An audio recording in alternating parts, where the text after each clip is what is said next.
జననాయకంలో భగవంత్ కేసరి నుండి core point తీసుకున్నామని makers చెప్తున్నా ట్రైలర్ చూస్తే మక్కీకి దించేస్తున్నట్లే కనిపిస్తోంది. దీంతో భగవంత్ కేసరి ఓటీటీలో ట్రెండింగ్లోకి వచ్చింది. మరి ఈ రీమేక్ కోసమే కేవిఎన్ ప్రొడక్షన్ హౌస్ భారీగా ఖర్చు పెట్టిందా? చివరి సినిమా అనే సింపతితో విజయ్ దళపతికి భారీగా ముట్టిందా? పూజా హెగ్డే ఎంత పుచ్చుకుంది? జననాయకన్ ఫక్తు దళపతి విజయ్ సినిమా అంటూ మొన్నటి వరకు ఊతరగొట్టాడు దర్శకుడు వినోద్. ట్రైలర్ వచ్చాక అసలు స్వరూపం బయటపడింది. భగవంత్ కేసరికి కాపీ పేస్ట్ అంటూ విమర్శలు వచ్చాయి.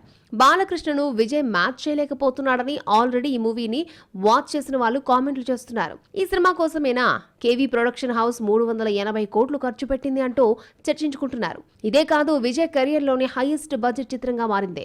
దళపతి సార్ కూడా భారీగానే పుచ్చుకున్నారట. ఫస్ట్ నుండి ఇది విజయ్ చివరి సినిమా అంటూ తమిళ తమ్మిలపై సెంటిమెంట్ రుద్దేశారు. దీనికి తగ్గట్లుగానే సినిమాకు తనకు అనుకూలంగా మార్చేసుకున్నాడు స్టార్ హీరో. ఇక సినిమాలు చేయను కాబట్టి ప్రొడక్షన్ హౌస్ నుండి భారీగా వసూలు చేశాడు. 220 కోట్లంటే బడ్జెట్ లో 60% అతడి రెమ్యూనరేషన్ రూపంలో పోయిందట.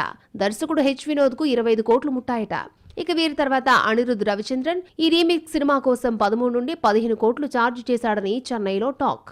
జననాయకంలో నటించిన పూజా హెగ్డేకు నెగిటివ్ రోల్ చేసిన బాబీ డియోల్ కు 3 కోట్లు చొప్పున రెమ్యూనరేషన్ తీసుకున్నారట. ఇక శ్రీలీల క్యారెక్టర్ పోషిస్తున్న మమతా బైజీకు 60 లక్షలు తీసుకుందని తెలుస్తోంది. మిగిలిన యాక్టర్లకు 8 కోట్ల వరకు అయిందట.